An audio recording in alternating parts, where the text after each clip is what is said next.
தொழில் வேலைவாய்ப்புகளில் தமிழகம் முதலிடத்தில் இருப்பதாக மத்திய அரசு வெளியிட்டுள்ள ஆய்வறிக்கையை பதிவிட்டுள்ள அமைச்சர் TRB ராஜா. அமித்ஷா முதல் பழனிசாமி வரை திமுக ஆட்சியை பழித்துரைக்கும் அனைவருக்கும் பாஜக அரசை தந்துள்ள நெத்தியடி பதில் இதோ என முதலமைச்சர் பதிலடி.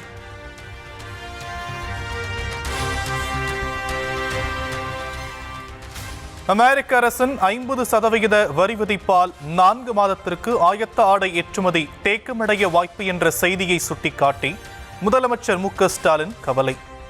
தொழில் நிறுவனங்களையும் தொழிலாளர்களையும் பாதுகாப்பதற்கான உடனடி நிவாரண நடவடிக்கைகளை மத்திய அரசு எடுக்க வேண்டும் எனவும் வலியுறுத்தல்.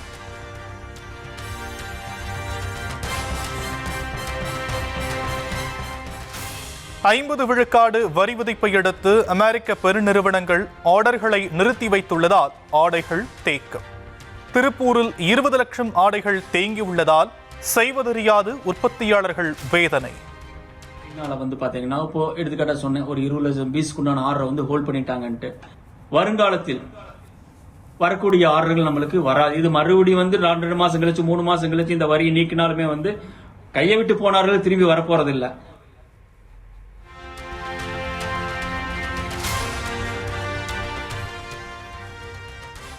அமெரிக்க வரி விதிப்பால் ஜவுளித்துறை பாதிக்கப்படாமல் இருக்க பருத்தி இறக்குமதிக்கான வரி விலக்கு டிசம்பர் 31ஆம் தேதி வரை நீட்டிப்பு.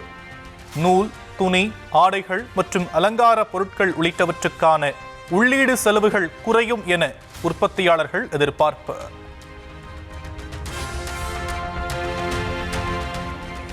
இரண்டாயிரத்து 15ஆம் ஆண்டில் காவல்துறையை கண்டித்து நடைபெற்ற போராட்டத்தில் ஏற்பட்ட கலவரம் தொடர்பான வழக்கில் தீர்ப்பு வெளியானது.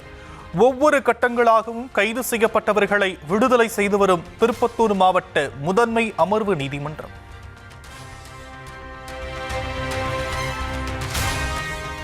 ஆம்பூர் கலவர வழக்கில் 22 பேர் குற்றவாளிகள் என திருப்பத்தூர் மாவட்ட முதன்மை அமர்வு நீதிமன்றம் தீர்ப்பு. முன்னாள் MLA அஸ்லம் பாஷாவின் சொத்துக்களை பறிமுதல் செய்து நஷ்டத்தை ஈடு செய்யவும் உத்தரவு.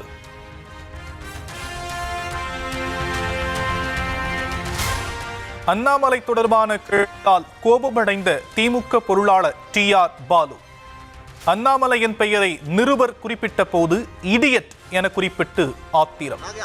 அண்ணாமலை சொன்னதா சார் நான் கேக்குறேன். எந்த இடியட் சொன்னாலும் நீங்க கேட்கல. நான் கேட்கல சார். அண்ணாமலை சொன்னதா நான் கேட்கிறேன். அண்ணாமலை சொல்லும் போது அவர் என்கிட்ட சொல்லுவாரு, நான் பதில் சொல்லிக்கிறேன். 10,000 கோடி ரூபாய் சொத்து சேகரித்திருப்பதாக நிருபர் கேள்வி எழுப்ப முயன்ற போது கோபம். போயா என நிருபரை ஒருமையில் கூறிவிட்டு பேட்டியை முடித்துக் கொண்டு புறப்பட்டார் TR பாலு.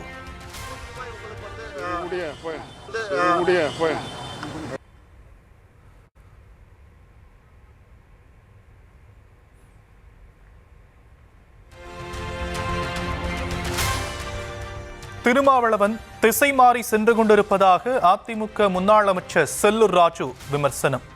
அதிமுக யாருக்கும் அடிமையும் இல்லை, எஜமானரும் இல்லை எனவும் திட்டவட்டம். தம்பி சகோதரர் திருமாவளவன் தான் பாதை மாறி எங்கேயோ போயிட்டாரு. திசை தெரியாத காட்டுக்குள்ள போயிட்டாரு. காட்டுக்குள்ள போயிட்டு புலம்புற எது என்னமோ சொல்றாரு.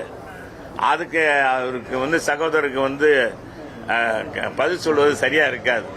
யாருடைய கொள்கையும் பின்பற்ற யாரும் எங்களுக்கு எஜமானம் இல்லை, நாங்கள் யாருக்கும் அடிமையும் இல்லை. நாங்களும் யாருக்கும் எஜமானம் இல்லை, யாருக்கும் அடிமை இல்லை. அதை புரிஞ்சுக்குங்க.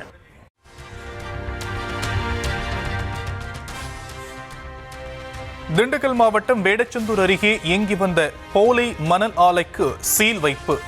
கிராவல் மண்ணை அரைத்து மணல் போல் மாற்றி விற்பனை செய்து வந்ததாக அதிகாரிகள் நடவடிக்கை.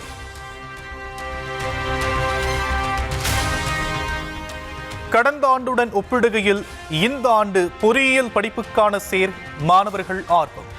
1,90,000 இடங்களில் 1,54,000 இடங்கள் நிரம்பியுள்ளதாக தகவல்.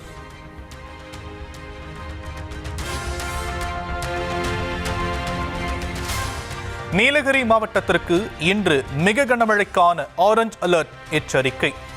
கோவை மற்றும் திண்டுக்கல் மாவட்ட மலைப்பகுதிகளில் இன்று கனமழைக்கு வாய்ப்பு.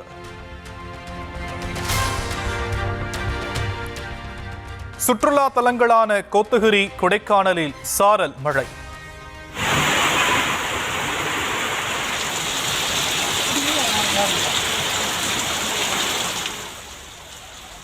மழையில் நனைந்தபடி இயற்கையை ரசிக்கும் சுற்றுலா பயணிகள்.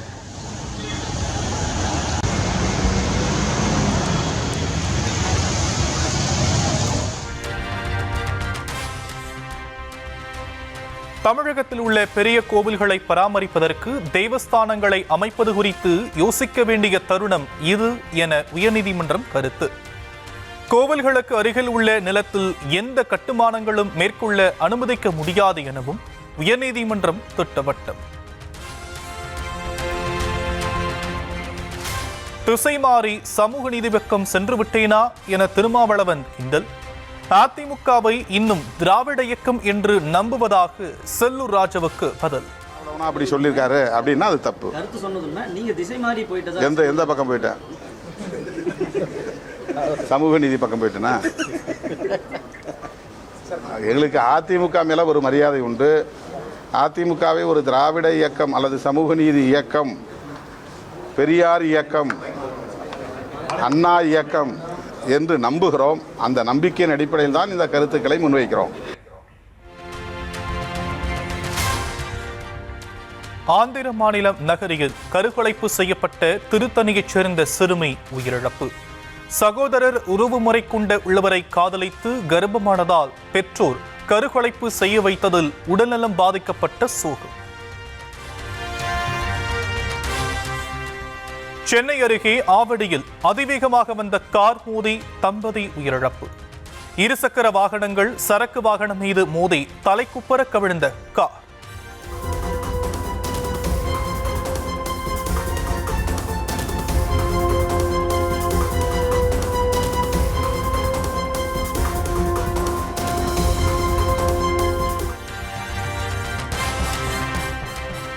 சென்னை கிண்டியில் உள்ள கலைஞர் நூற்றாண்டு அரசு மருத்துவமனையில் தீ தடுப்பு ஒத்திகை.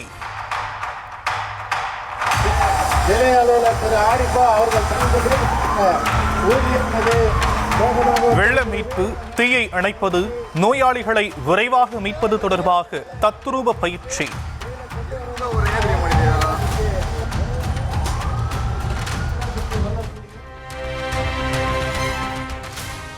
தேசிய ஜனநாயக கூட்டணியின் குடியரசு துணைத் தலைவர் வேட்பாளர் CP ராதாகிருஷ்ணன் விநாயகர் சதுர்த்தி வழிபாடு.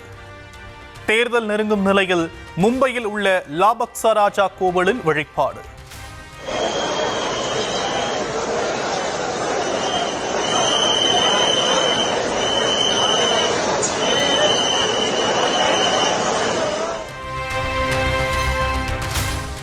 சென்னையில் ஆபரண தங்கத்தின் விலை சவரனுக்கு 120 ரூபாய் உயர்வு.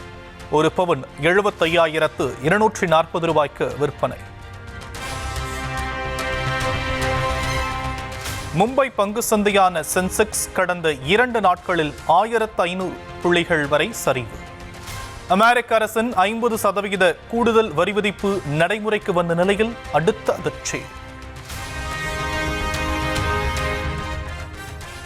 ஆகஸ்ட் 31 மற்றும் செப்டம்பர் 1 ஆகிய தேதிகளில் சீனாவில் நடைபெறுகிறது ஷாங்காய் ஒத்துழைப்பு அமைப்பின் உச்சி மாநாடு. 20 நாடுகளின் தலைவர்களை ஒரே மேடையில் ஒருங்கிணைக்கிறார் சீன அதிபர் ஜி ஜின்பிங். ஜி ஜின்பிங் அழைப்பின் பேரில் ஷாங்காய் மாநாட்டில் பங்கேற்பதற்காக சீனாவுக்கு செல்கிறார் பிரதமர் நரேந்திர மோடி. பேச்சுவார்த்தைகள் மூலம் எல்லை பிரச்சினை சுமூக நிலையை அடைந்து வரும் நிலையில் 7 ஆண்டுகளுக்கு பிறகு பயணம். சீனாவின் ஷாங்காய் மாநாட்டில் கைகோர்க்கப் போகும் அமெரிக்க எதிர்ப்பு தலைவர்கள். அதிபர் டிரம்பின் அடாவடியான வரி விதிப்பை சந்தித்து வரும் நிலையில் பிரதமர் மோடி, சீன அதிபர் ஜி ஜின்பிங், ரஷ்ய அதிபர் விளாடிமிர் புட்டின் உள்ளிட்டோர் கூடி முக்கிய ஆலோசனை நடத்துவார்கள் என தகவல்.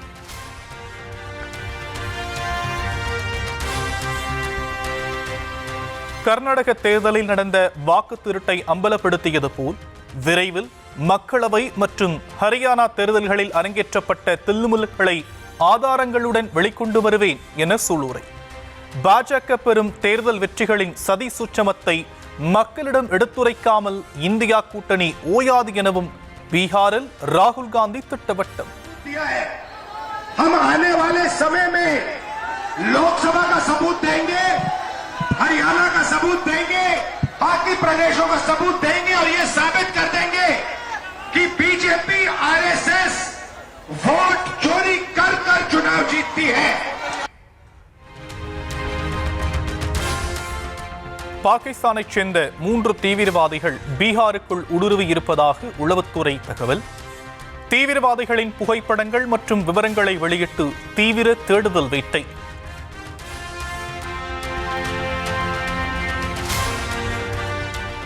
நேபாளத்திற்கு சென்ற பாகிஸ்தான் தீவிரவாதிகள் காத்மண்டு வழியாக பீகாருக்குள் நுழைந்ததாக தகவல்.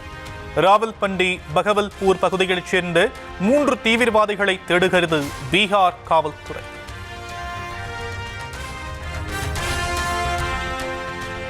கனமழை வெள்ளத்தால் சேதமடைந்து கிடக்கும் ஜம்மு ஸ்ரீநகர் தேசிய நெடுஞ்சாலை 2வது நாளாக மூடல்.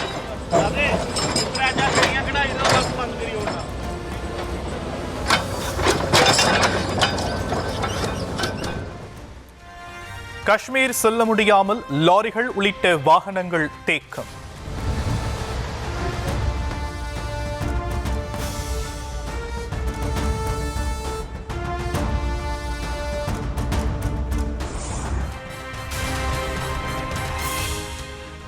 பஞ்சாப் மாநிலம் அமிர்தசரஸில் வெள்ள மீட்பு நடவடிக்கைகளை தொடங்கியது ராணுவம்.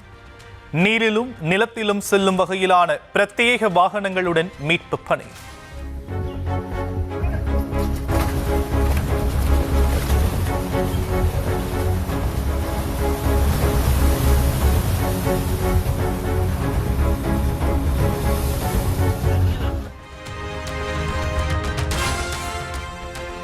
தெலங்கானா மாநிலம் காமரெட்டி பகுதியில் பெய்த கனமழையால் சாலையில் பலத்த சேதம்.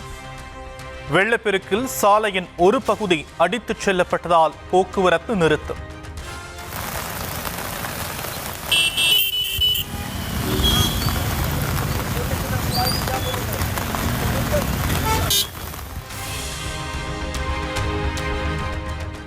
மகாராஷ்டிராவின் பால்கரில் 4 மாடி கட்டடம் இடிந்து விழுந்ததில் இதுவரை 17 பேரின் உடல்கள் மீட்பு.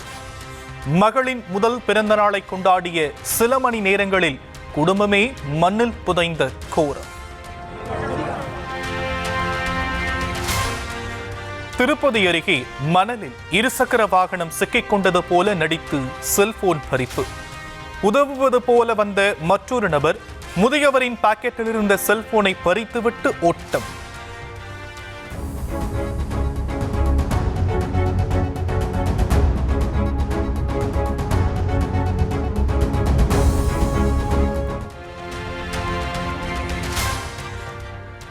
மெக்சிகோவில் நாடாளுமன்ற சபாநாயகரை தாக்கிய எதிர்க்கட்சி தலைவரால் பரபரப்பு.